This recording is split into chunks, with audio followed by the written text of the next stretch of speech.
Um, Hi everyone. Thank you so much for joining us today. I'm Kate Benson. I'm the campaigns assistant at Positive Money, and I'll be introducing today's event and then fielding some of your questions after the presentation. For some housekeeping, how this evening will run is that I'll just spend a couple of minutes outlining the background to this event.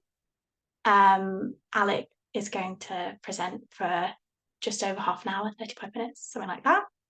I'll ask him a few questions we prepared earlier, just so that you have time to gather your thoughts, think about anything you think from the presentation. And that'll just be using the Q&A function in the Zoom. And then I'll ask Alec some of your questions and we'll wrap up just before 7. Yeah, as you might have seen, we're recording this session and it'll be available on our YouTube channel next week. Okay, so I just wanted to set the scene a little bit as to why this topic, why positive money, and why now. To introduce positive money, in case anyone in the call isn't familiar with what we do, we're a research and campaign organisation, and our mission is to redesign an economic system for social justice and a livable planet. We were founded in the wake of the 2008 financial crisis and focused on reforming the money and banking system. And we've since expanded our work to tackle the interconnected and systemic economic challenges we face today, including expanding our team in Europe. We work across a variety of areas, and while we have previously focused on UK, EU, US domestic monetary and financial systems, alongside some work on climate change and the G20 central banks, we've recently broadened our work to look at the international financial and monetary system. So that brings us to last December, where, for those of you who don't know, we released a report called Beyond Dollar Dominance, New Money and Payment Systems for a Multipolar World. It explored the injustices embedded in today's monetary and financial system, or to use the acronym IMFS. It discussed the role of new payment systems and forms of money in building an alternative financial architecture, a term that Alec will dive into a bit more what we mean by that can bypass the current dollar-centric IMFS, focusing particularly on solutions that centre the global south. So, of course, the planning and writing of this work began a long time before the election of US President Donald Trump for a second term, and the subsequent then explosion of articles and think pieces all about how the dollar could lose its status as the world's dominant currency. So since we released it in December, it's really a report that has only become more and more relevant. So in this context, it felt even more important to us to seize the opportunity to share the work of our report in webinars like this and work like this, and to add our contribution to this really live conversation. So some of that has looked like advocacy behind the scenes, and we were really delighted to have our recommendation for a more multipolar international financial architecture included in the T20 final communique. So the T20 is a group of think tanks, research institutes, and experts from G20 countries commissioned by the G20 to organise debates and make recommendations. The recommendations from the final communique are passed directly to the heads of state of the G20 ahead of the summit in November, which we'll be keeping a close eye on. So as well as this kind of advocacy, we've also been putting out accessible content in the form of blogs and videos, tackling some of the key concepts touched on by the report. So of particular relevance today, we put out a trio of blogs explaining the concept of dollar dominance. So Alec should be putting a link to those in the chat right now. Thank you, Alec. But they're a really good place to start if you come away from today's presentation keen to know more. So would recommend checking those out. In creating some of this more accessible content myself, I've been very privileged to learn so much from and ask very many questions to the two incredible co-authors of the Beyond Dollar Dominance report that we have in our Positive Money team. So our head of economics, Tanisha Kazi, and Alec Haglund, who we have with us today. Alec joined Positive Money in 2024 as a senior researcher. He holds a degree from University College London and an MA in Global Political Economy from Goldsmiths. He's an interdisciplinary political economist, and his research interests include the political economy of the green transition, international monetary reform, geoeconomics, and financialization, among others. As co-author of the report, he's going to give the presentation today, drawing on the key themes from Beyond Dollar Dominance, the report, and how it relates to emerging trends in the global economy. So without further ado, over to Alec. Thank you so much, Kate. Let me just share my screen first.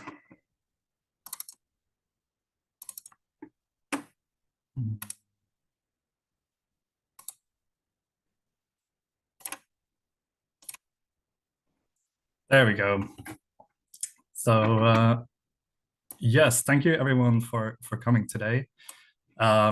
Firstly, I do want to apologize in case my voice sounds a little bit rusty. I have had a bit of a lingering cough that doesn't quite seem to go away, but hopefully we'll be all right. As Kate already mentioned, today we'll be discussing the changing currency landscape and whether we really are witnessing a shift away from the dollar and what countries in the global south are doing to reduce their dependence on the dollar. I will begin with a brief introduction of how the dollar dominates the global financial system, how this impacts countries in the global south, and then discuss how the changing global economic context potentially puts pressure on the role of the dollar as the undisputed reserve currency of the world. And as I think Kate already mentioned, please do make use of the Q&A function, as we will also have time for some questions at the end. So, imagining a world beyond the dollar. The dollar has ruled global finance and trade for decades now. It's been so long that it really has become quite difficult to even imagine the international monetary system without the dollar at its center. However, we are currently witnessing some systemic shifts in the global currency landscape.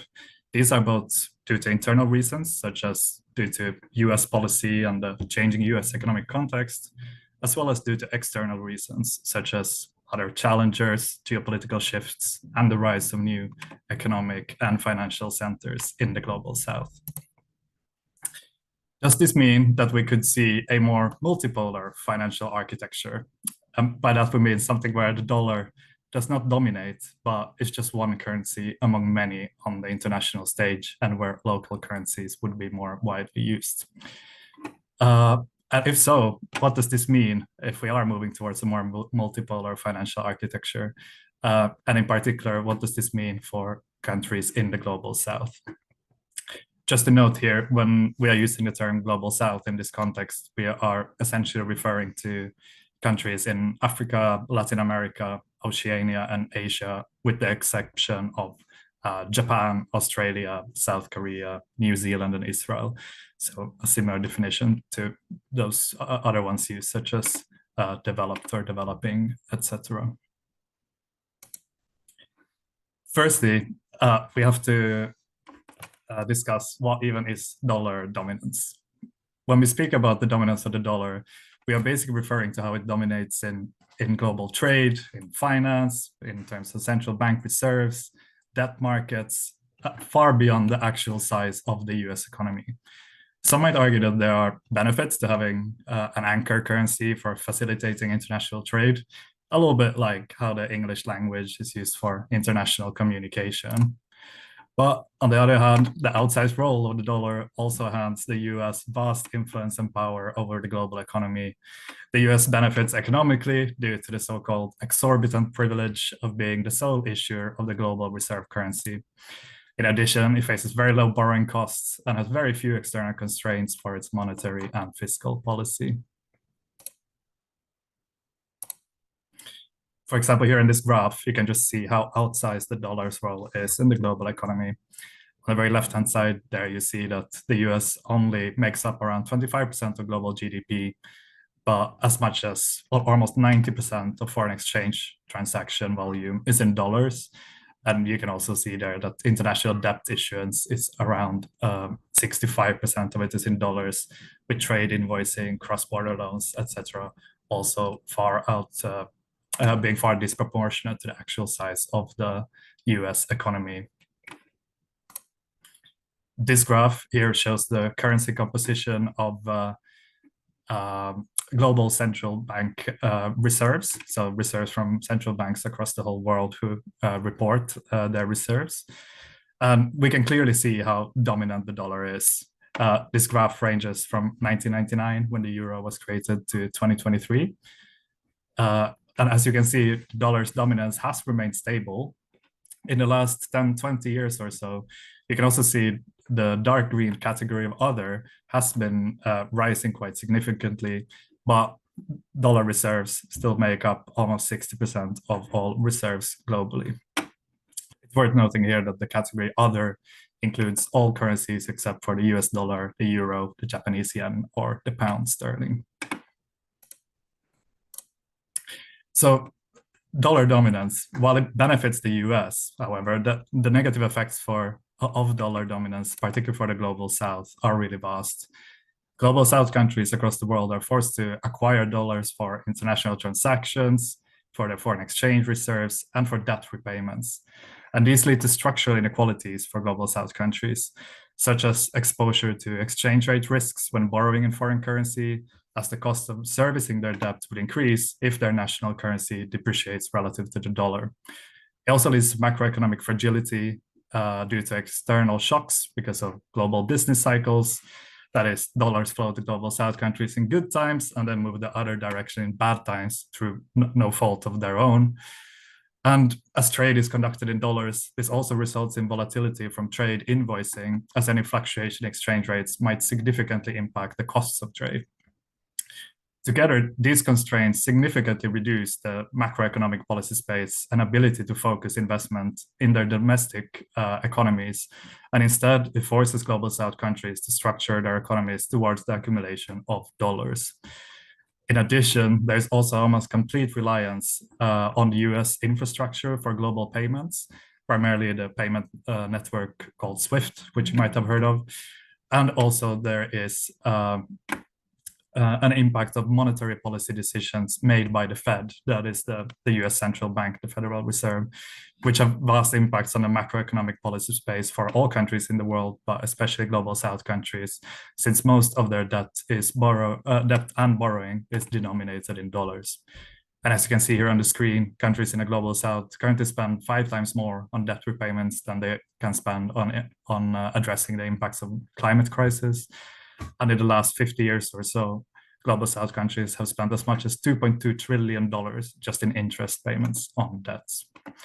So we can see how the dollar dominance essentially creates these structural vulnerabilities and dependencies for countries in the global south. So we spoke about how the dominance of the dollar negatively impacts countries in the global south, but how did we end up in this scenario in the first place? Well, firstly, it hasn't always been like this. Sterling and before also the French franc were dominant up until the First World War.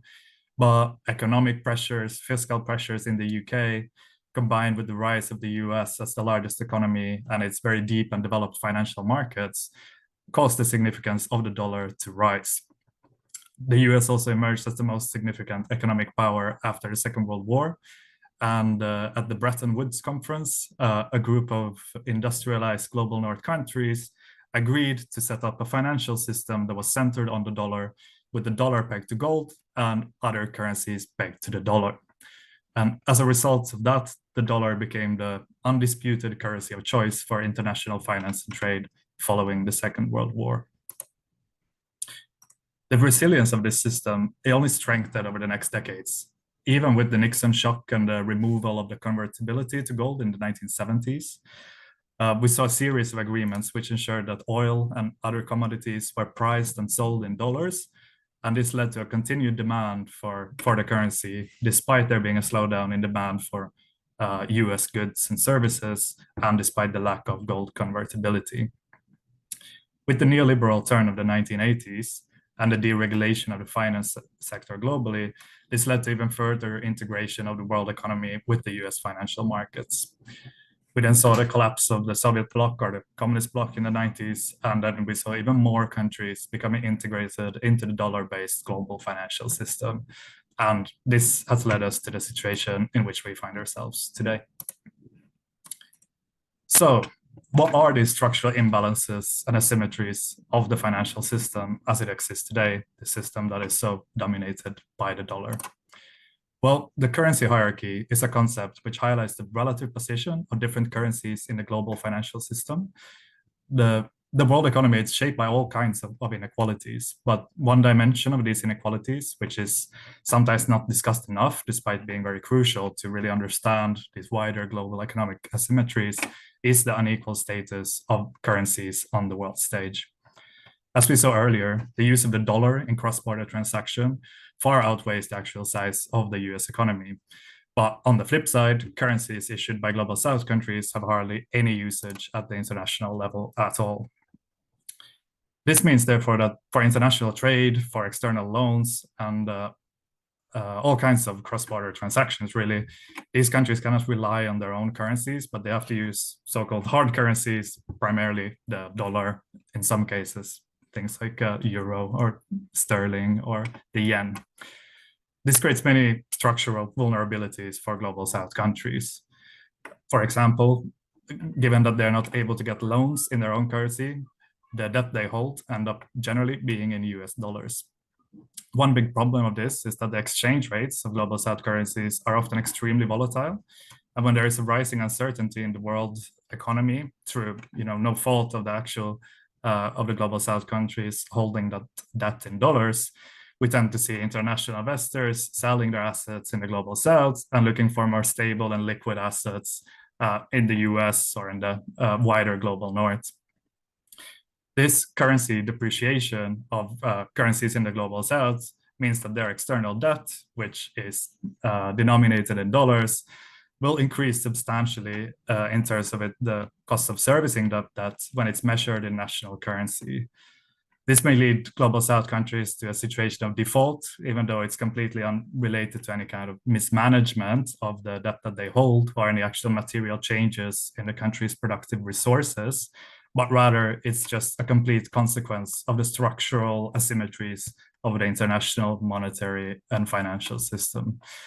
Defaults may then lead to higher borrowing costs for global south countries in the future, or may force countries into accepting very harsh bailouts by the International Monetary Fund, which, as we know, generally come with devastating conditionalities such as increased privatization, reduced public spending, or other austerity measures. And this just shows how vulnerable global south countries are to changes in the international financial markets through no fault of their own, but as a result of these structural asymmetries that are inherent to the financial architecture.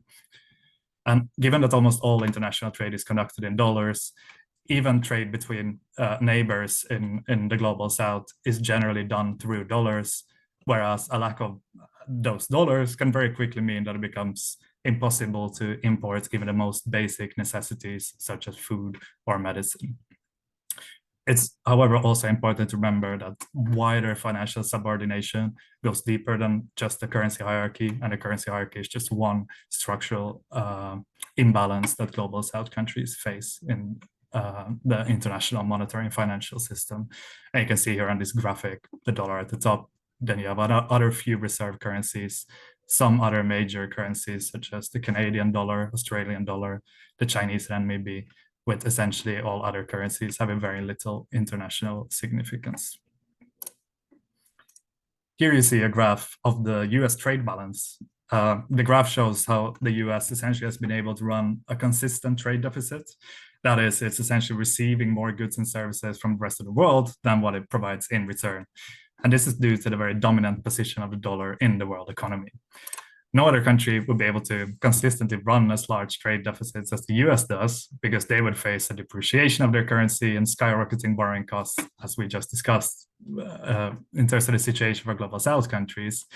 But this is not an issue for the US due to the consistently high demand for its dollar-denominated assets. So why does this all matter? Why are we talking about dollar dominance of the world beyond the dollar, etc.? Well, the global south are facing various crises such as climate breakdown, debt crises, poverty, conflict, inflation, energy shocks, and more. And we have to remember that the international monetary and financial system is not a neutral actor, but is very central to these various crises. Some of these can be considered as almost directly caused by the International Monetary and Financial System, or the IMFS. And for others, the IMFS acts, and the dominance of the dollar merely acts as a structural barrier to actually overcoming these crises and achieving a more racially, economically, and climate just world. For example, we discussed how the dominance of the dollar creates debt crises in the global south, but these asymmetries in the IMFS also act as obstacles for global south countries to secure the necessary financing for climate adaptation and mitigation due to the very high cost of borrowing they face and the unequal access to financing.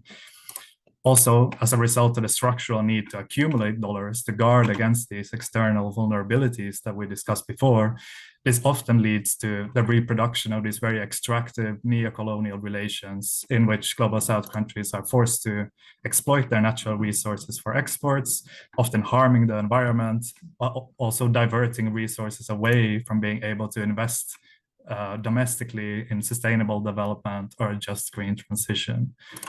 It's also important to note, of course, that many of these crises here are far from new. Issues such as climate breakdown and debt crisis have been continually worsening, and the IMFS and the dollar sit at the very heart of these crises, and therefore reform is very high on the agenda.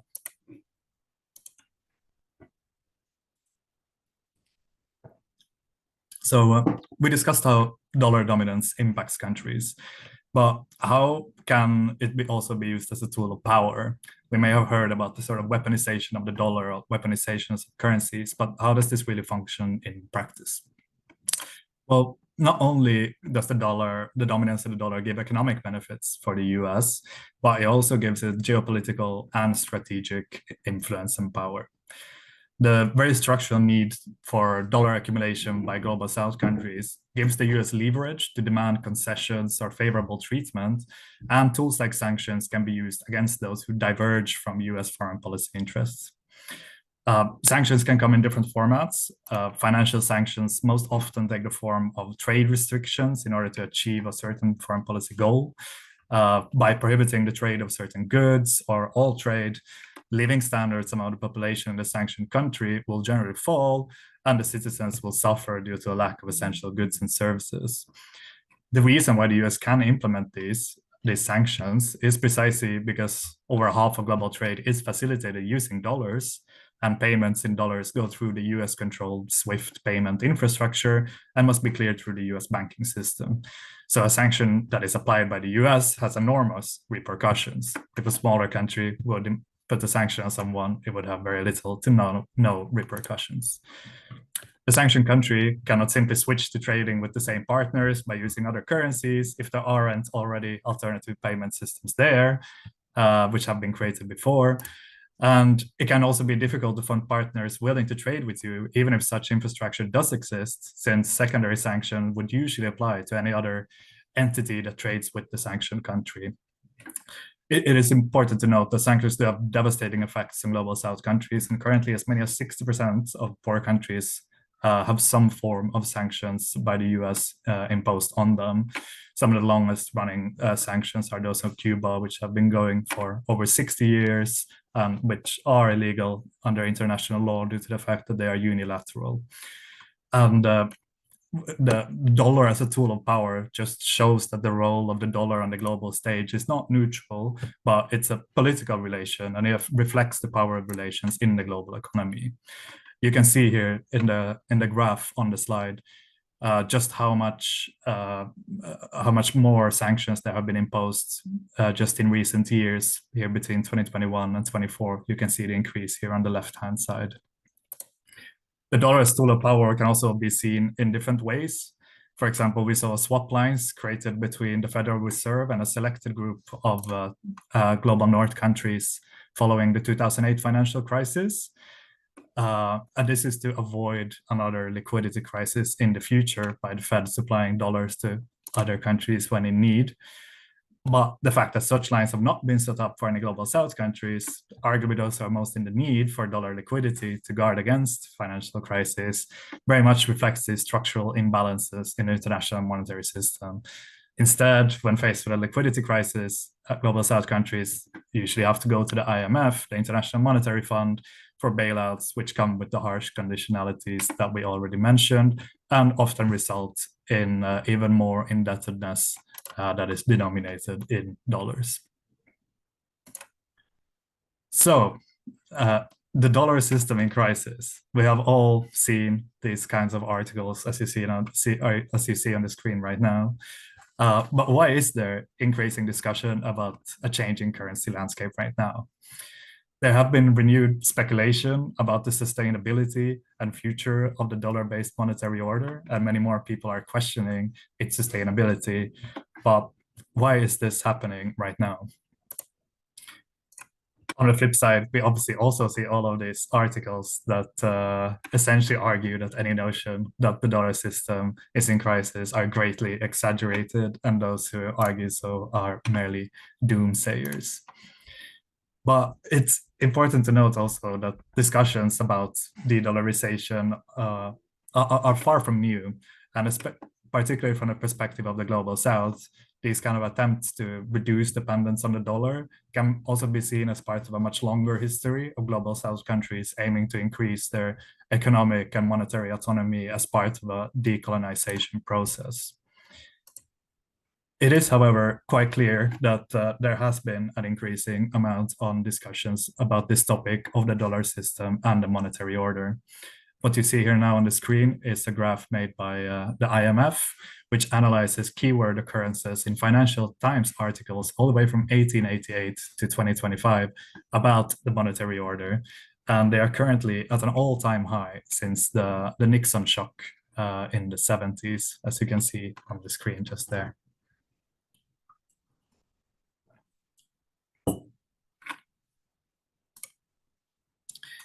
So, does the renewed speculation about the dollar, is it reflecting any actual significant changes in the global economy and the politics of the dollar? Well, it has to be said that there are new and significant pressures on the dollar's role. These are both internal and external, but to what extent are these enough to really say that the dollar system is in crisis? Has something very fundamentally changed, or is it something that will pass by? To what extent can we really characterize it as a systemic challenge to the dollar? We'll now briefly discuss 4 different areas in which you could argue that we are seeing new, more systemic shifts that are actually putting pressure on the dollar system. The first one is the increasing use of sanctions, which we already discussed a little bit before.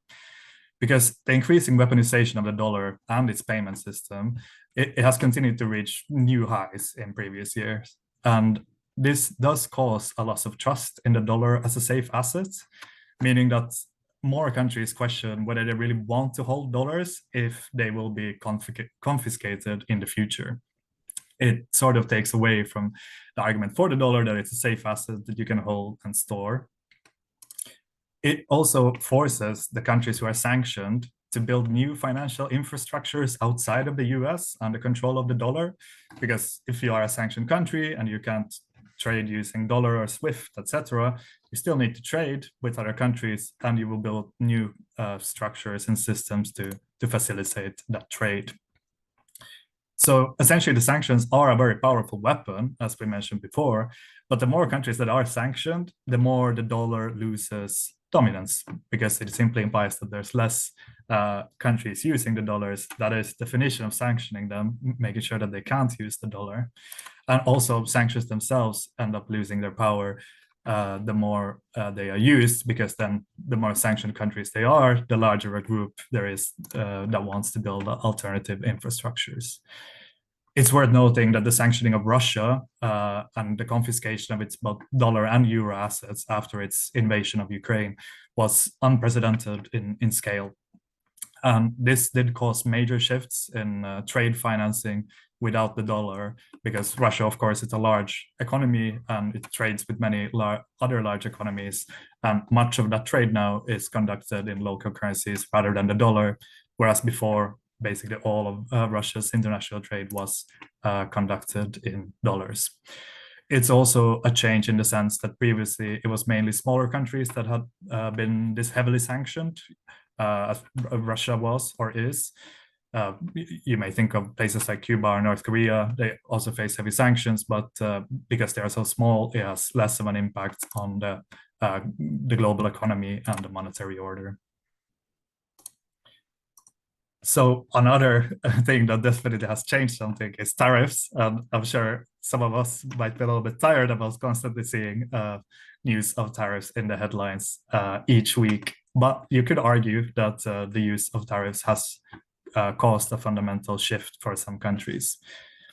Tariffs, they're obviously a tool that can and has been used by many countries as part of industrial policy, but trade policy can also be used by the US to coerce countries precisely due to the structural need for dollar accumulation. However, the current wave of Trump's tariffs, you could largely say that they have backfired because many large economies that were interested in reducing their dependence on the dollar instead started to form stronger trade partnerships with one another in response to the tariffs, rather than simply caving in to the US demands. However, it is, of course, important to note that the tariffs will have and have already had some devastating impacts on some smaller countries that are more reliant on US trade, find it harder to diversify their trade and have less leverage.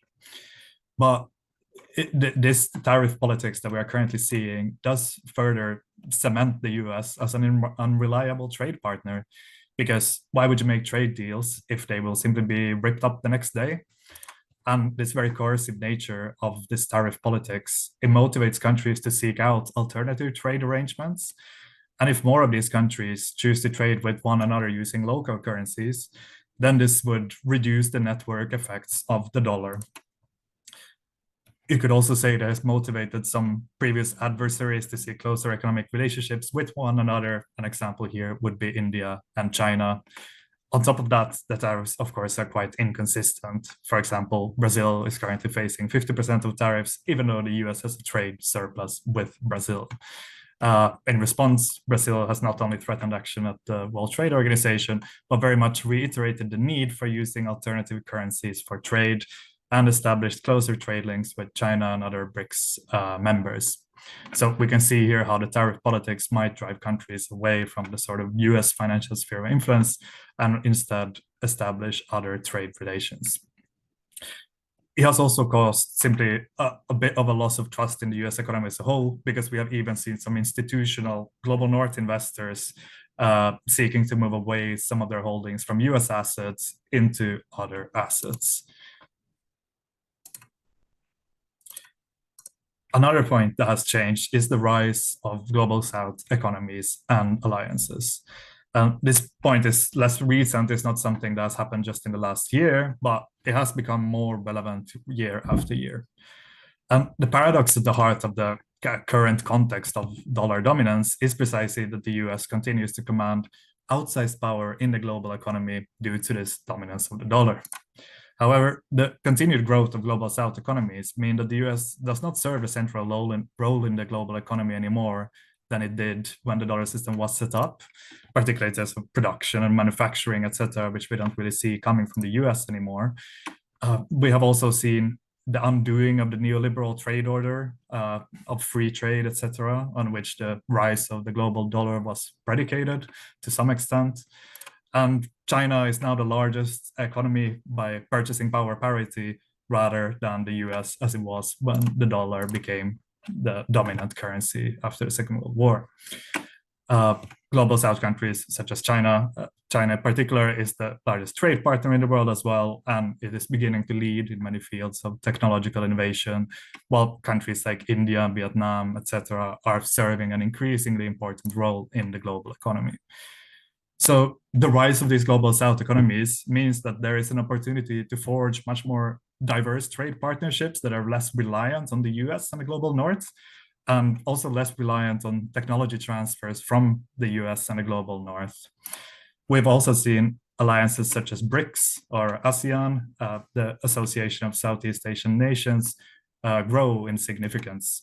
BRICS originally was the 5 members of Brazil, Russia, India, China, and South Africa, but now comprises 10 full members and 10 partners and make up about half of the global economy in terms of GDP. although there's very diverging interest in BRICS, they do share a very mutual willingness to build alternative infrastructure that is not based on the dollar. And this shows that there's concrete efforts and increasing ability towards moving away from dollar dependency by encouraging local currency use. However, it is, of course, also important to note that some of these alliances may also replicate the same kinds of power and structural imbalances towards smaller countries as the current system does. So they're not necessarily a solution that solves all of the problems we have discussed before, but rather they are an example showing that there are credible global south challenges to the dollar-based financial architecture. On this slide here, you see a graph showing the share of world GDP as measured in purchasing power parity, which is a better measure to use if you want to see the actual purchasing power of different economies, rather than just seeing the nominal value in US dollars. And of course, here you can see that China is the largest economy. You can see that the United States is the second largest, but it has been quite drastically falling, let's say, since the last 20 years or so, while India would be the third largest economy, and it is rising in share, with Russia coming in fourth, just ahead of Japan. And this is just showing the material reality of the economic shift that is happening towards Asia and away from the global north. Another thing that has changed is technology. The technological changes and the continued digitalization of money has offered new opportunities for building financial infrastructures that are not reliant on the dollar or SWIFT or these kinds of payment networks. New payment systems, they can encourage the use of local currencies for trade. And we have seen systems such as PAPSS or the Pan-African Payment and Settlement System grow very rapidly. Many countries, particularly sanctioned countries, have already built bilateral payment systems with their main trade partners to trade in local currency and bypass US infrastructure and US sanctions. All of this does reduce the usage of the dollar in international trade. We've also seen new forms of digital money or central bank digital currencies. There's been a flurry of development, and there's currently over 100 countries in some stage of development or piloting, and they can also offer additional advantages compared to older payment systems in terms of speed and reduced costs, while fully being able to evade the need for any dollar-based payment infrastructure.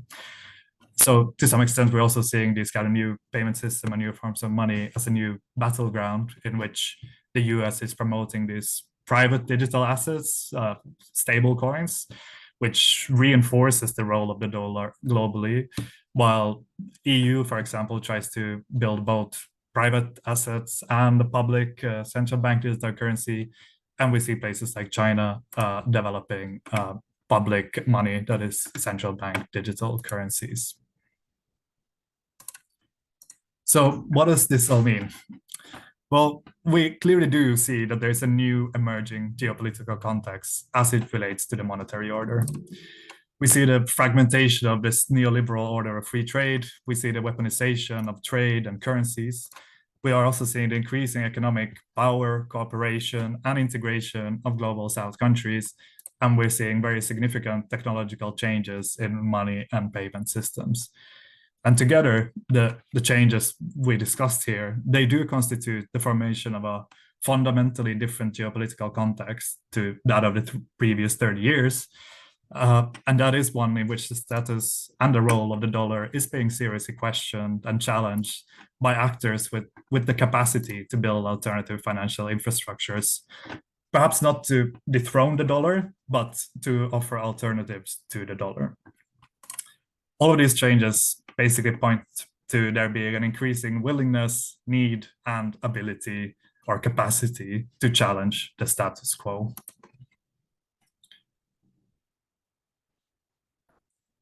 So, is there a move away from the dollar as we speak?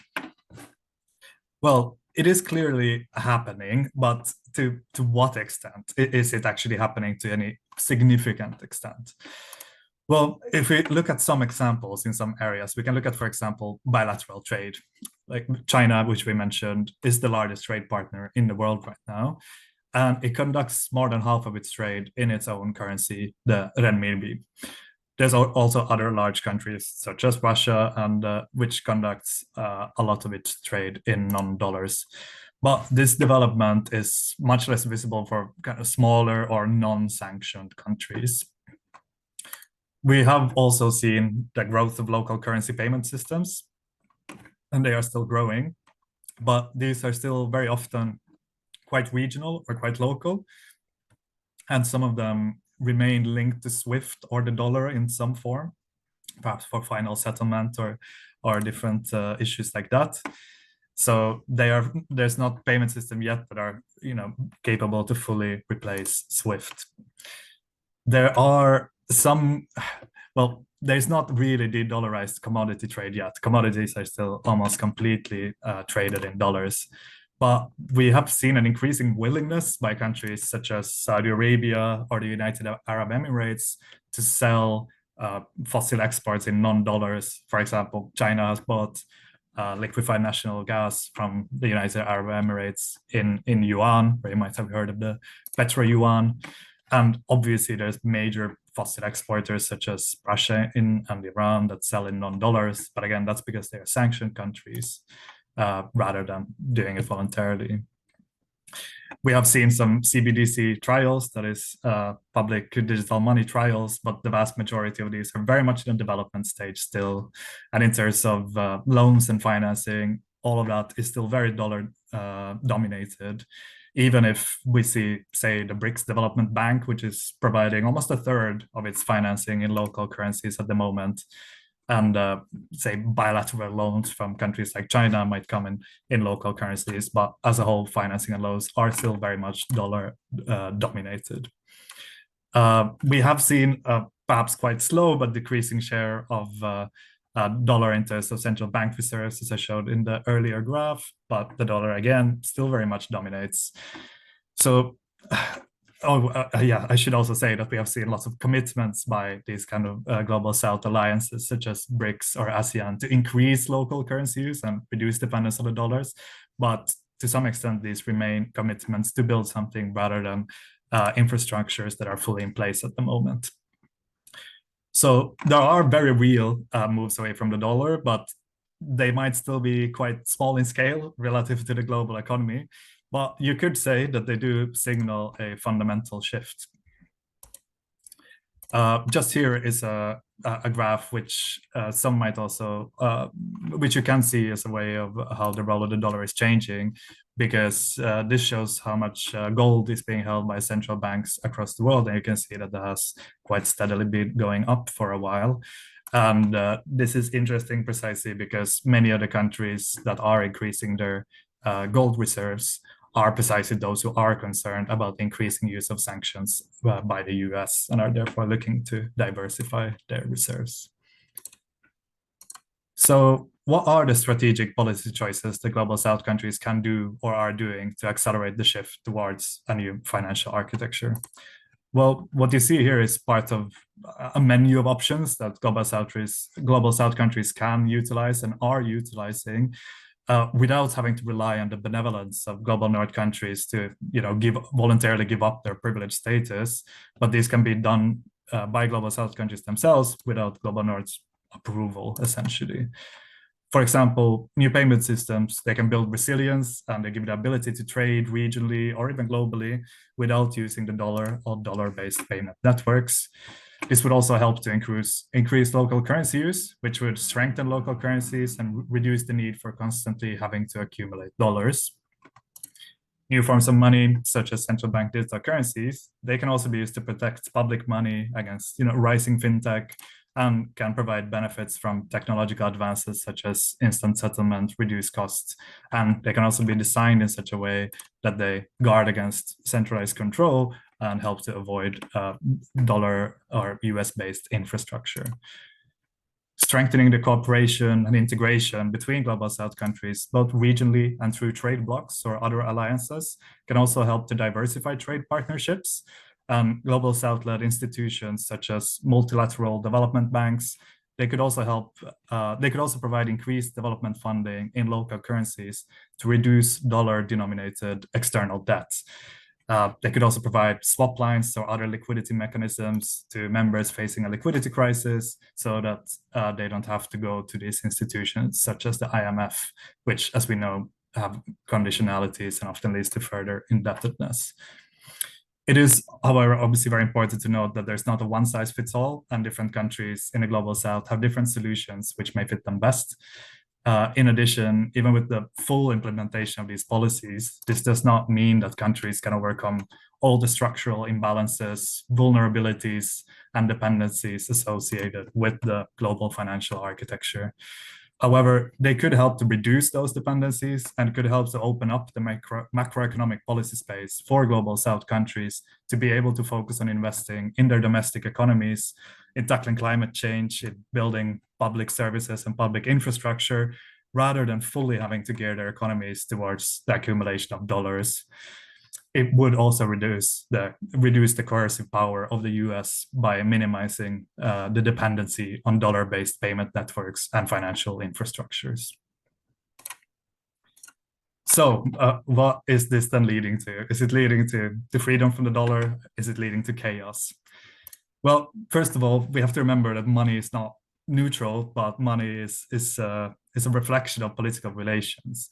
And there have been currency empires that have come and gone in the past. We can think of the Dutch guilder, the pound sterling.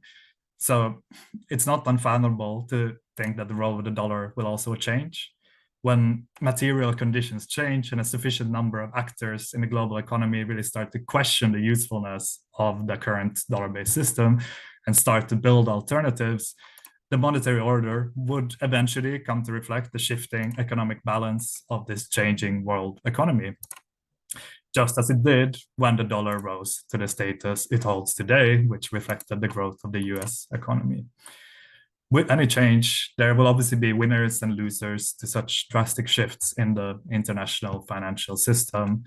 And even if the process probably would be gradual, the US would still end up losing at least some of its ability to control and influence countries across the world. And they also wouldn't be able to continually sustain the scale of its current deficits. So are we seeing the withering away of the dollar? Is there currently a new battleground sort of to replace it?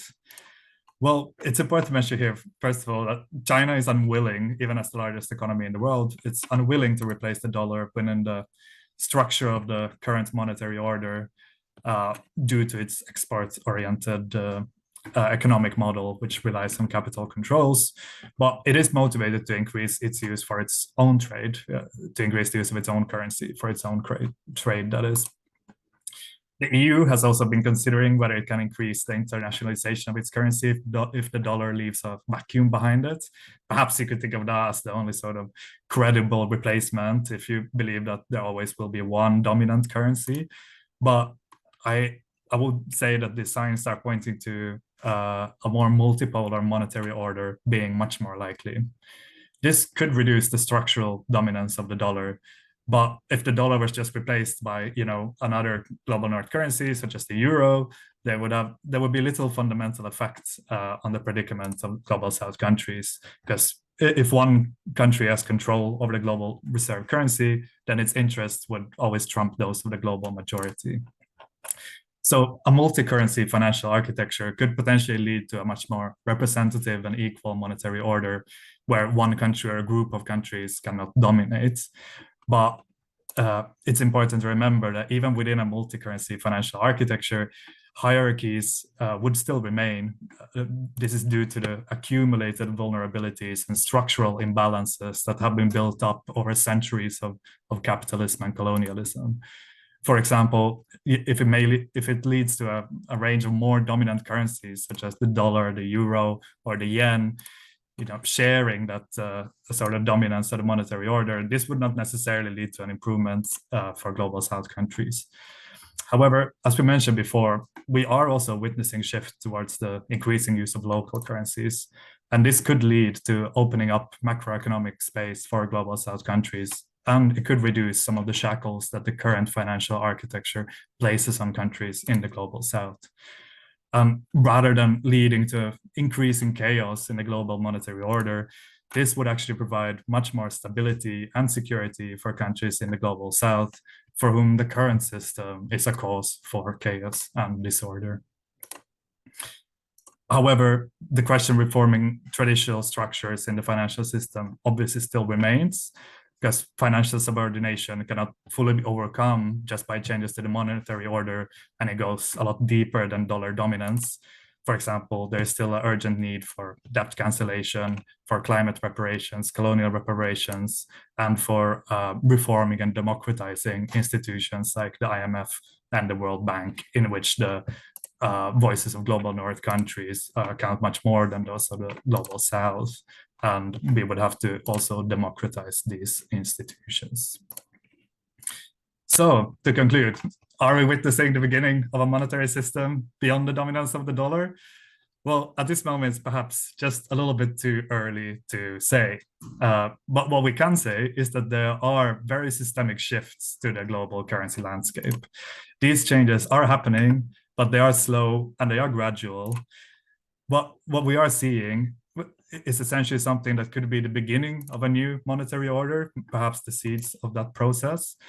This is, however, not an automatic process, but it is a question of action. However, what is clear from these examples we have discussed and what it shows us is that a world beyond the dollar is certainly possible. Thank you all very much.